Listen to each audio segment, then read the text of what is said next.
और ये देखिए लुधियाना शहर महानगर है। लुधियाना शहर जो इस समय जहाँ पर हम खड़े हैं ये माल रोड है। तो हम आपको अक्सर दिखाते रहते हैं कुछ ना कुछ चलते चलते रास्ते में हमें ये रोड मिला है, जहाँ पर हमने कई बार मेयर साहब से कंप्लेंट किया कि मेयर साहब ये जो इंटरलॉक टाइलें जहाँ साथ साथ लग रहे हैं सड़क के, तो इसका जो कॉन्ट्रैक्टर है, जो इसका जेई है, एसडीओ, उसका नंबर वगैरह बता दीजिए, नाम वगैरह बता दीजिए, जहाँ पर बोर्ड वगैरह लगा दीजिए। लेकिन बिल्कुल भी उन्होंने ऐसा नहीं किया जैसा हमने बोला था। और ये एक तरफ तो जो है इंटरलॉक जो टाइलें लग चुकी हैं और दूसरी तरफ लगने की तैयारी में है। लेकिन हम आपको बता देना चाहते हैं सड़क के ऊपर सड़क, सड़क के ऊपर सड़क, सड़क के ऊपर सड़क। 75 साल में सड़क जो इतनी ऊंची हो चुकी है कि जो पहले जो लोगों के घर थे वो सड़क से 5 फुट ऊंचे थे, लेकिन आजकल सड़क का जो लेवल है, जहाँ पर देखिए हम आपको दिखाते हैं, वो घर के लोग जो लेवल है वो नीचे चले गए। सड़क ऊंची होते होते होते और चढ़िया बेटा सूली पर जो सड़क है ऊपर होते होते चले गए। जो फुटपाथ है वो भी ऊंचे होते चले गए, जो सीवरेज के मेन होते हैं वो भी ऊंचे होते चले गए। लेकिन इन्होंने कभी सड़क को लेवल के साथ नहीं बनाया। तो चलो हम आपको दिखाते हैं माल रोड पर ये कैसे तरक्की करता जा रहा है। हमारा डिपार्टमेंट है जो, जहाँ पर हम आपको दिखा रहे हैं कि ये देखिए जो पहले जो रोड थे जहाँ पर ये कितना नीचा था पहले। देखिए मुझे 1947 के पहले का ये जो सड़क बनी हुई है जहाँ पर देखिए, जहाँ पर पहले जब अंग्रेजों का वक्त था जहाँ पर इतना नीचा होता था ये घर, तो इससे नीची सड़क होती थी। लेकिन आप खुद अंदाजा लगा लीजिए कि इन्होंने जहाँ पर ये जो इस समय गेट लगाया है कितना ऊंचा जो बाहर से किया है कि अंदर पानी ना जा सके। और अंदर का लेवल देखिए, जहाँ पर देखिए ये जो इस समय हम दिखा रहे हैं, जहाँ पर और भी दिखाते हैं आपको लेवल जो कितने नीचे हो चुके हैं, जो सड़कें ऊंची हो चुकी है, घरों के लेवल नीचे हो चुके हैं। लेकिन सरकार ने कभी भी सड़क जो थी वो नीची नहीं की, या सड़क को तोड़ा नहीं, उसके ऊपर जो कंट्रैक्टर थे बनाते रहे और ऐसे ही चलता रहे। जो प्लानिंग सिस्टम है, जो इंजीनियर है हमारे जो काम करते हैं, चलो हम आपको दिखाते हैं धीरे धीरे करके। वैसे हमें लेना देना तो कुछ नहीं है, लेकिन फिर भी हम अपनी अकल, जो हमारे शहर के लोगों की अकल है, जो हमारे इंजीनियर हैं उनकी अकल है, जो हमारे मंत्री हैं उनकी अकल है, जो हमारे काउंसलर हैं उनकी अकल है, जो यहाँ से गुजरते हैं उनकी अकल है, बड़े बड़े लोगों की अकल है। वो दिखा रहे हैं यार कितनी अकल है लोगों में। देखिए लुधियाना शहर के लोगों की अकल, जो सड़क ऊंची होती होती होती ऊंची होगी, सड़क ऊंची होगी, सरकार ऊंची होगी, लेकिन लोगों के घर नीचे होते होते होते नीचे चले गए। चलिए हम आपको दिखाते हैं मेरे दोस्त।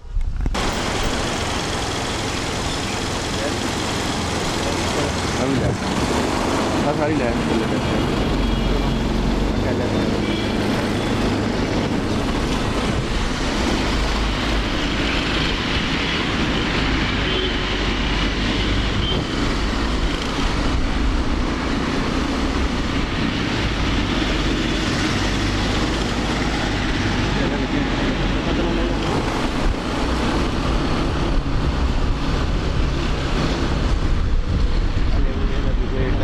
लेवल दे रहा है।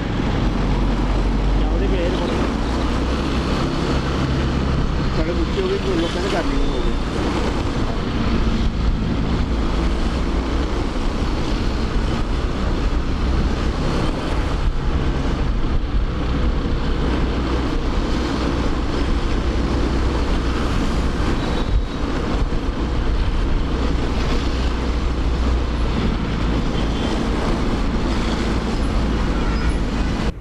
75 ईयर हो चुके हैं हमारे देश को आज़ाद हुए। 75 साल एक पीढ़ी चली गई है और दूसरी जो है पीढ़ी अब जो इस समय जो हमारे देश के नेता लोग हैं उनके अंदर अपना जीवन निर्वाह कर रहे हैं। इससे पहले हम ज़्यादा बोलें, ये चैनल सब्सक्राइब कर दीजिए। और हमारे हिंदुस्तान के लोगों को अभी इतना नहीं पता है कि ये कमेंट्स भी लिखना होता है कुछ, यहाँ पर ये इसको सब्सक्राइब भी करना होता है, शेयर भी करना होता है। हम बोलते हैं आपके लिए बोलते हैं, समाज के लिए बोलते हैं, जनता के लिए बोलते हैं। हम आपको बार बार कहते हैं कि हमारा चैनल सब्सक्राइब कर दीजिए। हमें कोई बेनिफिट थोड़ी है इसका, हमें कोई भैया पैसा नहीं मिलता। हम सुबह निकलते हैं सिर्फ देश सेवा के लिए, समाज सेवा के लिए। जो प्रोफेशन है, भगत सिंह कुछ नहीं लेके गया, चंद्रशेखर कुछ नहीं लेके गया, सुखदेव कुछ नहीं लेकर गया, राजगुरु कुछ नहीं लेकर, कोई कुछ नहीं लेकर गया, लेकिन वो आपको बहुत कुछ देकर गए हैं। लेकिन जनता अगर हमारा सहयोग करे तो हम भी आपके लिए बहुत कुछ कर रहे हैं। तो हमारा ये चैनल सब्सक्राइब कर दीजिए, या कमेंट से लिखिए हमको कुछ गाली गुली निकालिए। यार बहुत मज़ा आता है आप लोग कहते हैं, हम कहते हैं कि हिंदुस्तान के लोग बोलने लग गए हैं। बोलो तो सही यार, कि जो बच्चा गूंगा होता है ना, जब थोड़ा सा बोलता है तो माँ बहुत खुश होते हैं, हमारा बच्चा बोलने लग गया है। तो हम भी खुश होंगे जब कमेंट्स लिखें, गाली लिखेंगे, कुछ भी लिखें। तो आप कुछ लिखने की जरा थोड़ी सी हिम्मत कीजिए, कलम उठाइए, लिखिए। मेरे साथ बैठे हैं। आज मैं आपको दिखाता हूँ कि जो लुधियाना शहर में सड़कें बनती है ना, जब मोहल्ला बना था ये लुधियाना शहर का सिविल लाइन एरिया जो अंग्रेज़ों ने बसाया था 1947 से पहले, उसके बाद हमारे हिंदुस्तान की सरकार ने बसाया, इम्प्रूवमेंट ट्रस्ट ने किचलू नगर, टैगोर नगर, उधम सिंह नगर, इसके साथ साथ इलाके बहुत सारे थे। और जितने भी इलाके थे आज 35, 40, 50 साल के बाद 5-5, 4-4, 10-10 इंच जो ऊंचे होते होते होते आजकल 4-4, 5-5 फुट ऊंचे हो चुकी हैं सड़कें, और जो घर हैं नीचे हो चुके हैं। तो आज मैं बात करने के लिए आया हूँ जहाँ पर ये हमारे सामने है झंडू साहब हैं, जो इस एरिया में जो वृंदावन रोड है जहाँ पर ये बरसों से जहाँ पर रह रहे हैं, जहाँ पर कोई नहीं था, यहाँ पर जो हमारे मेयर साहब हैं उनका डेयरी भी यहीं पर था, इनके घर के पास ही, ये दूध वगैरह लेते रहे हैं। बहुत पुरानी बातें हैं। तो आजकल तो वो सभी सड़कें वगैरह बनाने का जो सभी देख रेख करते हैं, लुधियाना शहर में जितने भी काम होते हैं इनके, यानी कि हम जो ले रहे हैं इनकी उम्र के हैं वो। लेकिन मैं तो सिर्फ इनसे बातचीत करने के लिए आया क्योंकि मुझे पता लगा ये दबंग हैं, ये सोशल वर्कर हैं, और ये कोर्ट कचहरी में जाने से डरते नहीं हैं, क्योंकि इनके घर की जब सड़क बनी तो इनका घर नीचा हो गया, सड़क ऊंची होगी, पानी अंदर आने लगा, तो इन्होंने हाई कोर्ट तक ये लड़ाई लड़ी, और सड़क कॉरपोरेशन वालों ने जहाँ से लेकर 100 फुट या 100 मीटर जितनी भी सड़क थी उखाड़ कर इनके घर के आगे वो नीची की। दलजिंदर सिंह जी, मैं आपसे पंजाबी में ही बात करूँगा, तुसी ਜਿਹੜਾ कुछ देखा हैगा वा अपने अखां दे नाल कि हमारे ਜਿਹੜਾ कारपोरेशन हैगी है, इंप्रूवमेंट ट्रस्ट है या गलाडा या PWD हैगा, जो सड़क बनाते हैं सड़क उच्चियां हो जाए, कंट्रैक्टर का काम भी जानते हो, थोड़ा कंट्रैक्टर मिलते भी है, ये बारे बहुत नॉलेज रखते हो सड़कों के बारे में। थोड़ा जिहा दसो जो सड़क बनते उच्चियां होंदियां ने, उच्चा होने तो बाद लोगों के मकान नीवे हो जाते हैं, सरकार को की करना चाहिए। बाकी तुसीं दस्सिया सीगा अपना इधर एरिया हैगा वा जिथे इंटरलॉक टाइलां लग रही माल रोड के उत्ते, अपने जिहड़े जो जुडिशियल ਜਿਹੜੇ ਹੈਗੇ अपना जज साहब ने उन्होंने घर के अगे भी लग रही ने, बाकी होर भी उत्थे बड़े बड़े लोग रहंदे ने। वो थोड़ा इहदे बारे दसो, थोड़ा जिहा मैनूं चानण पाओ कि सरकार करदी की पई है। मैं दलजिंदर सिंह जंडू पहलां तो शर्मा जी का बहुत बहुत धन्नवाद करदा जी, उस तो बाद अपने ਸਰੋਤਿਆਂ का बहुत बहुत धन्नवाद करदा जी। हुण जिहड़े तुसीं सवाल शर्मा जी ये पुछ रहे हैं तुसीं सड़कों बारे, ये सड़कां रेज करन दी प्रॉब्लम अंग्रेज गौरमेंट तक नहीं आई है, 47 तक उन्होंने सड़क का एक लैवल रखा, घर का एक लैवल रखा, तुसीं पुराना शहर जाके देख लो जी। उस तो बाद पता नहीं हौली हौली हौली हौली की सिस्टम ये बनया या बिगड़िया जी, ये सड़कों के उपर सड़कों, सड़कों के उपर सड़कों बनन लग गई जी, और उहदे नाल ये हुंदा गया जी घर नीवें हुंदे आ, सड़कों उच्चियां हो रही, जिहड़ा बारिश का पानी आ वो घरां च एंटर हो रहा ਜਾਂ सड़कों ते खड़ रहा। मैं एडमिनिस्ट्रेशन को ये दरखास्त करूँगा भी अपना पानी का निकासी का सिस्टम ठीक करन। हुण अपने घर की इत्थे चौंक की गल लै लो, इत्थे साडी रिहाइश 1940 की है जी, साडा घर 2.5 फुट उच्चा सीगा जी, और ये आपां सीवरेज का ढक्कन चक्कीए, इहनूं आपां मेजर करिए, घट्टो घट्ट इहदे 6-7 सड़कां निकलणगीआं। बना बना के सड़कां इन्हां ने सड़क उच्ची करती, घर नीवें करते साडे। पहली बारी मैनू प्रॉब्लम 96 च आई है जी, 96 मेरे माता जी स्वर्गवास हो गए, तो असीं बाहर इत्थे उन्हां दा भोग सीगा, ते कारपोरेशन वाले आ गए, कहंदे पटड़ियां बनाउणियां तुहाडे दरवाजे तो 1.5 फुट उच्चियां। बड़ी समस्या आई जी। खैर मैं कहा सानू भोग का तो काम कर लैन दो जी, वो करके डिले करके कह के चलो होया जिद्दां भी होया। उस तो बाद असीं इन्हां दीयां बड़ियां मिन्नतां कीतियां भी साडा घर तो पहले ही उच्चा सीगा, ये तुसीं सड़कां बना बना के इहनूं नीवां कीता जी। कहते तुसीं अपना घर उच्चा कर लो, घर उच्चा तो हुण इत्थे खर्चा बहुत हुंदा जी। हुण किहड़ा किहड़ा घर आपां सड़क तो उच्चा कर लईए, सड़क ही जे पहलां सही बने तो घर उच्चे करन दी लोड़ ही है नहीं जी। हुण साडे देखो तुसीं माल रोड लै लो, होर लै लो, पहलां तां सड़कां उच्चियां करी जांदे आ, वो बड़ा सिंपल प्रोसैस है जी। सड़क तो सड़क पाती, किते इंची पाती, किते 1.5 इंची पाती, कोई मेजरमेंट ही है नहीं जी। उस तो बाद जिहड़े डिवाइडर आ वो नीवें हो जाते, पटके उच्चे कर ला जाते हैं। फिर फुटपाथ है जी, वो नीवें हो जाते, फिर उच्चे कर ला जाते हैं जी। उन्हां घर नीवें हो जाते हैं। 500 घर नीवा कर देना सड़कों नालों, अपना सड़क बनाने का सिस्टम नहीं ठीक करना है। और अपना दलजिंदर जी मैं तुहानूं टोकन लगा, उन्होंने अपनी जी सरकार हैगी आ, इन्होंने तो अंग्रेजों भी फेल करता। और तुसीं कहो किवें फेल करता, वो जो ऑफिसर कलोनी है ना माल रोड के नाल, जिन्ने अफसरों के घर उत्थे पहले अंग्रेजों के घर होंदे सीगे, और जिन्हें अफसरों की कलोनी सी हुण उत्थे सड़कों उत्ते सड़कों उत्ते सड़कां बना के वो तो उच्चियां कर ही दित्तियां। तो हुण जिहड़े इंटरलॉक टाइलां लगदियां ने साइड दे उत्ते, ते वो जिहड़ियां हैगियां जिहड़े पहले टाइलां लगियां हुण उत्ते विछाई जा रहे, मिट्टी जी विछा के रोड़ी विछा के वो ਗਟਕਾ ਵਿਛਾ ਕੇ ਉਹਦੇ ਉੱਤੇ ਵਿਛਾ ਰਹੇ, ਜਾਣੀ ਕਿ ਹੁਣ ਆਪ ਵੀ ਜਿਹੜੇ ਅਫਸਰ ਲੋਕ ਉੱਥੇ ਰਹਿ ਰਹੇ ਦੇਖ ਸਕਦੇ ਆ ਕਿ ਉਹਨਾਂ ਦਾ ਜਿਹੜਾ ਘਰ ਹੈਗਾ ਸੜਕ ਤੋਂ ਨੀਵਾਂ ਹੋ ਗਿਆ, ਪਾਣੀ ਉਹਨਾਂ ਦੇ ਅੰਦਰ ਹੀ ਵੜੂਗਾ, ਉਹ ਵੀ ਕੁਝ ਨਹੀਂ ਕਰ ਸਕਦੇ। ਦੇਖੋ ਜੀ, ਮਾਲ ਰੋਡ ਦੀ ਤੁਸੀਂ ਗੱਲ ਕਰਦੇ ਆ, ਅਸੀਂ 1940 ਦੇ ਇੱਥੇ ਰਹਿੰਦੇ, ਮੇਰਾ ਬਰਥ ਇੱਥੇ ਆ, ਅਸੀਂ ਇਸੇ ਇਲਾਕੇ 'ਚ ਬਚਪਨ ਬਤਾਇਆ ਜੀ। ਸੈਸ਼ਨ ਜੱਜ ਸਾਹਿਬ ਦੀ ਕੋਠੀ ਜਾਂ ਮਾਲ ਰੋਡ, ਉਹ ਘੱਟੋ ਘੱਟ ਮਾਲ ਰੋਡ ਸੈਸ਼ਨ ਜੱਜ ਸਾਹਿਬ ਦੀ ਕੋਠੀ ਦੇ ਉੱਪਰ 5 ਫੁੱਟ ਉੱਚੀ ਚੱਕੀ ਹੋਈ ਹੈ, 4-5 ਫੁੱਟ। ਮਾਲ ਰੋਡ 4 ਫੁੱਟ ਨੀਵੀਂ ਸੀਗੀ ਜੀ। ਫੁਹਾਰਾ ਇੱਕ ਪੁਰਾਣਾ ਛੋਟਾ ਜਿਹਾ ਹੁੰਦਾ ਸੀਗਾ, ਉਹ ਇਸ ਫੁਹਾਰੇ ਦੇ ਥੱਲੇ ਫੁਹਾਰਾ ਆ ਗਿਆ, ਇੰਨਾ ਉੱਚਾ ਚੱਕਦਾ ਜੀ। ਹੁਣ ਦੇਖੋ, ਹੁਣ ਸੜਕ ਬਣਾਤੀ ਮਾਲ ਰੋਡ ਇਹਨਾਂ ਨੇ, ਹੁਣ ਡਿਵਾਈਡਰ ਉੱਚੇ ਕਰਨਗੇ, ਹੁਣ ਬਲਾਕਸ ਦੇ ਉੱਪਰ ਇੰਟਰਲਾਕ ਟੈਲਾਂ ਲਾਈ ਜਾਂਦੇ ਆ, ਪਾਣੀ ਕੋਠੀਆਂ ਦੇ ਅੰਦਰ ਵੜੂਗਾ ਜੀ ਸਾਰੇ। ਹੁਣ ਕੋਠੀਆਂ ਨੂੰ ਖਰਚਾ ਚੱਕਣਾ ਕਿੰਨਾ ਟਾਈਮ ਲੱਗਦਾ, ਕਿੰਨਾ ਖਰਚਾ ਆਉਂਦਾ ਜੀ ਸਾਰੀਆਂ ਬਿਲਡਿੰਗਾਂ ਰੇਜ਼ ਕਰਨ ਨੂੰ।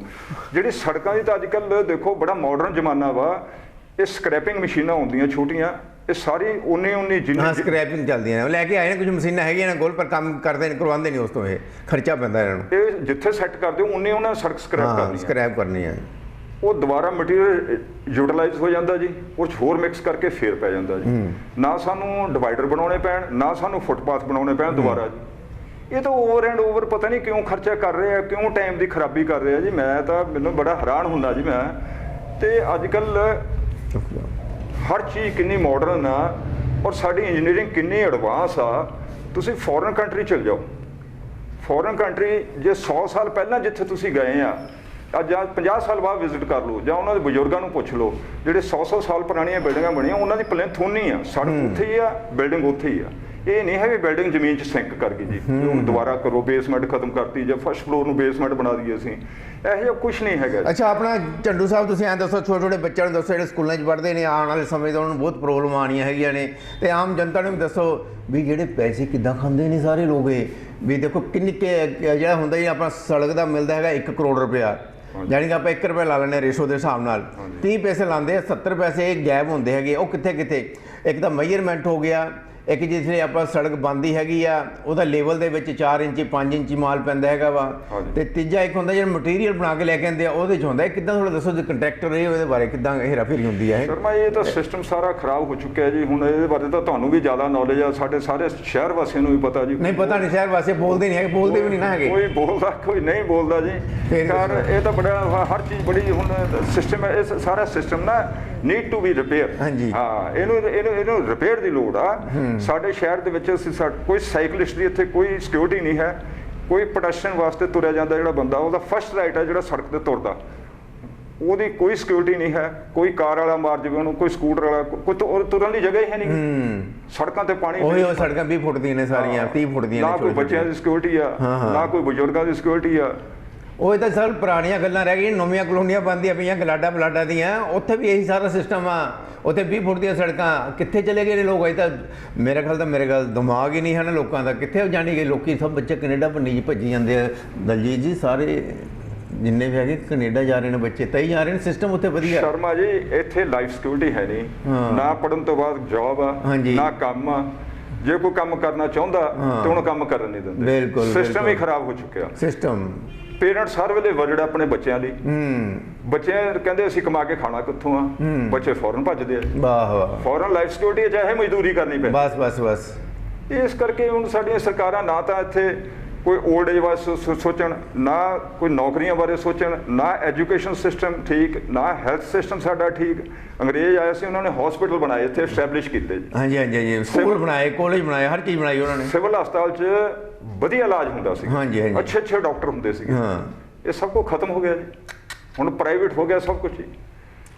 ਗਵਰਨਮੈਂਟ ਸਕੂਲ ਕਿੰਨੇ ਹੁੰਦੇ ਸੀਗੇ। ਤੇ ਹੁਣ ਆਪਾਂ ਲਾਸਟ ਜਿਹੜੀਆਂ ਸੜਕਾਂ ਉੱਤੇ ਸੜਕਾਂ ਬਣਾਉਂਦੇ ਨੇ, ਜਿਹੜਾ ਪੈਸੇ ਖਾਂਦੇ ਨੇ, ਲੋਕਾਂ ਨੂੰ ਜਾਗਣਾ ਚਾਹੀਦਾ ਜਾਂ ਇੱਦਾਂ ਚੱਲਣਾ ਚਾਹੀਦਾ? ਲੋਕਾਂ ਨੂੰ ਆਉਣਾ ਚਾਹੀਦਾ, ਸੋਚ ਬਦਲਣੀ ਚਾਹੀਦੀ ਕਿ ਨਹੀਂ ਚਾਹੀਦੀ? ਐਂਡੀ ਤੁਸੀਂ ਮੈਨੂੰ ਦੱਸੋ ਵੀ ਆਪਣੇ ਲੋਕ ਸੋਚ ਬਦਲਣ ਜਾਂ ਨਹੀਂ ਬਦਲਣ, ਜਾਂ ਇੱਦਾਂ ਆਪਾਂ ਜਿੱਦਾਂ ਪਹਿਲੇ ਚੱਲਦਾ ਪਿਆ ਵਾ ਚੱਲੀ ਜਾਵੇ, ਜਿਹੜੇ ਲੁੱਟਣ ਲੁੱਟੀ ਜਾਣ ਤੇ ਆਪਣੇ ਵਰਗੇ ਦੇਖੀ ਜਾਣ? ਸ਼ਰਮਾ ਜੀ, ਲੋਕਾਂ ਨੂੰ ਜਾਗਰੂਕ ਹੋਣਾ ਚਾਹੀਦਾ, ਔਰ ਆਪਣੇ ਜਿਹੜੇ ਹੱਕ ਆ ਸਹੀ ਆ ਉਹ ਗਵਰਨਮੈਂਟ ਤੋਂ ਮੰਗਣੇ ਚਾਹੀਦੇ ਆ। ਤੇ ਇੱਦਾਂ ਜੇ ਸਿਸਟਮ ਖਰਾਬ ਹੋ ਜਾਊਗਾ तो सारा फिर तो मुश्किल है जी सर्वाइव करना। इतने कारोबार तो पहले ही खत्म हो गया जी लोगों। और देखिए दलजिंदर जी मेरे को बता रहे हैं कि जहाँ पर सारे कारोबार ख़त्म हो चुके हैं, जहाँ पर जितनी करप्शन है, हेरा फेरी है, कोई सुनवाई नहीं है। सरकार ही जब लोगों के हित के लिए काम नहीं करेगी, जब सरकार ही लोगों के जो वेलफेयर है उसके लिए काम नहीं करेगी, तो जहाँ पर ये लोग रहते हैं, जो टैक्स देते हैं, जहाँ पर सड़कों पर जो घूमते हैं, वोट डालते हैं, उनको फ़ायदा ही क्या है? तो लोग तो सिस्टम ख़राब होने के कारण आज सिस्टम के लिए ही सिर्फ वो आज 6-6 महीने बर्फ़ों में रहते हैं फॉरेन कंट्री में जाके। यहाँ पर तो 12 महीने ही हमारे ऋतु ऐसी है, कभी बरसात, कभी ठंड, कभी पतझड़, कभी जाने के कितना मौसम अच्छा है ये छोड़ के, इतना प्यारा देश छोड़ के। सिर्फ सिस्टम के कारण ही हमारे बच्चे जो बाहर भाग रहे हैं। आपकी गली बनती है तो जिस दिन आप गली बनते वक्त अगर आप घर से बाहर आके बोलोगे कि ये गलत बन रही है, इसमें कितना मटेरियल लगा है, इसके मेजरमेंट क्या है और इसमें जो प्लिंथ लेवल वगैरह जो इसकी ऊंचाई मोटाई क्या है, जिस दिन आप घर के आगे बोलना शुरू कर दोगे, हर नागरिक उस दिन समझना कि आपका सिस्टम ठीक हो गया। क्या बिल्कुल सही है? जितने लोग बोलेंगे देखो ना कितना सरमाया खराब होंदा, पहला सड़कां बनाई जाओ, फिर डिवाइडर पट के ਉੱਚੇ कर लो, फिर फुटपाथ ਉੱਚੇ कर दो, फिर घर नीवें हो गए, घरों 'ਚ पानी बढ़ गया, सीवरेज सिस्टम ठीक नहीं है, सारा सिस्टम ही गलत है, कोलैप्स हो गया। ਤੁਸੀਂ ਕਾਰਪੋਰੇਸ਼ਨ ਗੇੜੇ ਮਾਰੀ ਜੋ ਸੁਣਦਾ ਕੋਈ ਨਾ, ਕੋਈ ਨਹੀਂ ਸੁਣਵਾਈ ਹੈ। ਮੈਂ ਇੰਨੇ ਗੇੜੇ ਮਾਰੇ, ਕਦੇ ਕਿਤੇ ਦਰਖਾਸਤਾਂ ਲਿਖ ਲੈ, ਕਾਗਜ਼ ਕਾਲੇ ਕਰਤੇ, ਅਖੀਰ ਮੈਨੂੰ ਹਾਈ ਕੋਰਟ ਜਾਣਾ ਪਿਆ। ਹਾਈ ਕੋਰਟ ਮੈਂ 2 ਵਾਰੀ ਜਾਇਆ ਜੀ।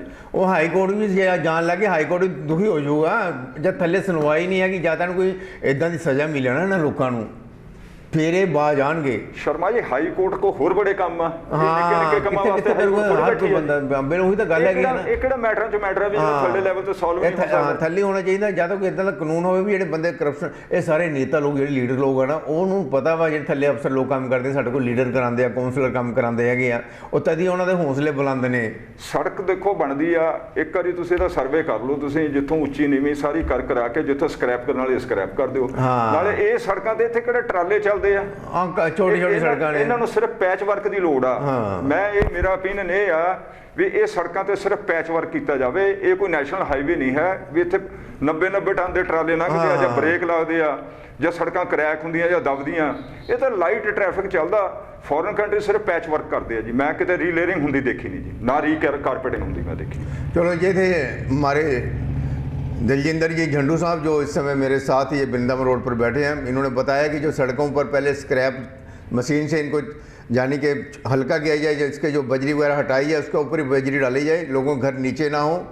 सरकार को अपनी सड़क हर बार नीची करके बनानी चाहिए जो लेवल पहले चलता है। तो यानी कि आने वाले समय में आप लोग अगर जागरूक होंगे, कितना पैसा लगता है सड़कों पर, कितना नहीं लगता, क्या कर रही है सरकार, आपको जागना होगा। धन्यवाद झंडू जी, आपका बहुत बहुत धन्यवाद। देखो और बताइए, बता दो, कोई बात नहीं। हाँ जी, ਕਾਰਪੋਰੇਸ਼ਨ ਸਾਨੂੰ ਕੋਈ ਤਾਂ ਜਾਂ ਕਮੇਟੀ ਜਾਂ ਕਾਰਪੋਰੇਸ਼ਨ ਕੋਈ ਤਾਂ ਸਾਨੂੰ ਲੈਵਲ ਦੱਸੂਗੀ ਵੀ ਆਹ ਸੜਕ ਦਾ ਸਾਡਾ ਲੈਵਲ ਆ, ਤੁਸੀਂ ਘਰ ਇਹਨਾਂ ਉੱਚਾ ਕਰ ਲਓ। ਪਹਿਲੇ ਸਟਾਰਟਿੰਗ ਦੇ ਵਿੱਚ ਬਿਲਕੁਲ ਵੀ ਅਸੀਂ ਇੱਥੋਂ ਉੱਚੇ ਨਹੀਂ ਜਾਵਾਂਗੇ ਜੀ। ਹੁਣ ਅਸੀਂ ਉਹ ਤਾਂ ਜਿਹੜਾ ਲੈਵਲ ਆ ਉਹ ਤਾਂ 1 ਫੁੱਟ ਉੱਚਾ ਕਰ ਲਿਆ, ਸੜਕ 2 ਫੁੱਟ ਉੱਚੀ ਹੋ ਗਈ, ਕੋਈ ਗੱਲ ਬਣਦੀ ਹੈ ਜੀ? ਹਾਂ, ਪਲਾਨਿੰਗ ਤੋਂ ਉਹ ਤਾਂ ਦੱਸਦੇ ਪਹਿਲੇ ਦੱਸ ਦੇਣ ਵੀ 50 ਸਾਲੋਂ ਸੀ ਇੰਨੀ ਉੱਚੀ ਕਰ ਦੇਣੀ ਹੈਗੀ ਹੈ। ਨਹੀਂ, ਕਰਨੀ ਨਹੀਂ ਚਾਹੀਦੀ ਜੀ। ਹਾਂ, ਇੱਕ ਪਲਿੰਥ ਕੱਢਤਾ ਬਸ ਖਤਮ। ਇਹਦਾ ਤਾਂ ਮਤਲਬ ਇਹ ਹੈ ਵੀ ਸੜਕਾਂ ਉੱਚੀਆਂ ਹੁੰਦੀਆਂ ਜਾਣਗੀਆਂ, ਮਕਾਨ ਨੀਵੇਂ ਹੁੰਦੇ ਜਾਣਗੇ, ਫਲੱਡ ਦਾ ਪਾਣੀ, ਬਾਰਿਸ਼ ਦਾ ਪਾਣੀ ਲੋਕਾਂ ਦੇ ਘਰਾਂ ਜਾਊਗਾ। ਇਹ ਥੋੜੀ ਸਿਸਟਮ ਹੈ, ਇਹ ਤਾਂ ਗਵਰਨਮੈਂਟ ਨੂੰ ਸੋਚਣਾ ਚਾਹੀਦਾ, ਪਬਲਿਕ ਨੂੰ ਵੀ ਸੋਚਣਾ ਚਾਹੀਦਾ। ਪਬਲਿਕ ਬੋਲਦੀ ਨਹੀਂ, ਝੰਡੂ ਸਾਹਿਬ ਨਹੀਂ ਬੋਲਦੀ ਹੈਗੀ। ਉਹ ਕਮੈਂਟਸ ਤਾਂ ਲਿਖ ਨਹੀਂ ਸਕਦੇ, ਲਾਈਕ ਤਾਂ ਕਰ ਨਹੀਂ ਸਕਦੇ, ਸਬਸਕ੍ਰਾਈਬ ਤਾਂ ਕਰ ਨਹੀਂ ਸਕਦੇ। ਆਪਾਂ ਜਿਹੜੀ ਗੱਲਾਂ ਬੋਲਦੇ ਆ ਔਰ ਲੋਕ ਦੇਖਦੇ ਨਹੀਂ, ਕਹਿੰਦੇ ਯਾਰ ਐਵੇਂ ਬੋਲੀ ਜਾਂਦੇ ਹੈ। ਇਦਾਂ ਦੇ ਲੋਕਾਂ ਦੇ ਚ ਆਪਾਂ ਰਹਿ ਰਹੇ ਨੇ, ਇੱਕ ਸਮਾਜ ਕਦੋਂ ਸੁਧਰੂਗਾ? ਪਬਲਿਕ ਨੂੰ ਜ਼ਰੂਰ ਜਾਗਣਾ ਚਾਹੀਦਾ, ਸੋਚਣਾ ਚਾਹੀਦਾ, ਰਿਕੁਐਸਟ ਕਰਨੀ ਚਾਹੀਦੀ ਆ, ਕੰਸਰਨਡ ਆਫੀਸਰਸ ਨੂੰ ਘਰਾਂ ਤੋਂ ਬਾਹਰ ਆਉਣਾ ਚਾਹੀਦਾ ਵਾ, ਉਹਨਾਂ ਨੂੰ ਸਮਝਾਉਣਾ ਚਾਹੀਦਾ। ਆਪਣੇ ਬੱਚਿਆਂ ਨੂੰ ਨਹੀਂ, ਦੇਖੋ ਆਪਣੇ ਛੋਟੇ ਬੱਚਿਆਂ ਦੇ ਬਾਰੇ ਸੋਚਣ, ਦੇਖ ਕੇ ਨਾ ਫਿਰ ਬੋਲਣ ਉਹ ਮੇਰੇ ਬੱਚਿਆਂ ਲਈ ਅਸੀਂ ਕੀ ਕਰ ਰਹੇ ਹਾਂ। ਸ਼ਰਮਾ ਜੀ, ਬਿਲਡਿੰਗ ਆ ਕੋਈ ਵੀ ਬਣ ਗਈ, ਬਿਲਡਿੰਗਾਂ ਬਣਾਉਣੀਆਂ ਆਸਾਨ ਪਈਆਂ ਜੀ? ਨਾ, ਇਹ ਬਹੁਤ ਪੈਸਾ ਲੱਗਦਾ ਨਹੀਂ ਹੋ ਗਈ। ਇੱਕ ਜ਼ਿੰਦਗੀ ਖਤਮ ਹੋ ਜਾਂਦੀ ਹੈ ਬਿਲਡਿੰਗ ਬਣਾਉਣ ਤੇ, ਕਈ ਬਣਾ ਹੀ ਨਹੀਂ ਸਕਦੇ। ਹਾਂਜੀ, ਜੇ ਜਿਹਦੀ ਬਣ ਗਈ ਉਹਦੀ ਜੇ ਬਿਲਡਿੰਗ ਤੇ ਆਪਾਂ ਦੁਬਾਰਾ ਫੇਰ ਉਹਨੂੰ ਤੋੜ ਕੇ ਬਣਾਉਣਾ ਬਹੁਤ ਮੁਸ਼ਕਿਲ ਕੰਮ, ਇਹ ਤਾਂ ਮੁਸ਼ਕਿਲ ਹੈ ਜੀ, ਬਹੁਤ ਸਾਰਾ ਪੈਸਾ ਲੱਗ ਜਾਂਦਾ। ਚਲੋ ਝੰਡੂ ਸਾਹਿਬ, ਫੇਰ ਕਦੀ ਆਪਾਂ ਬਾਕੀ ਗੱਲਾਂ ਫੇਰ ਕਰਾਂਗੇ। ਹਾਂਜੀ, ਧੰਨਵਾਦ ਜੀ।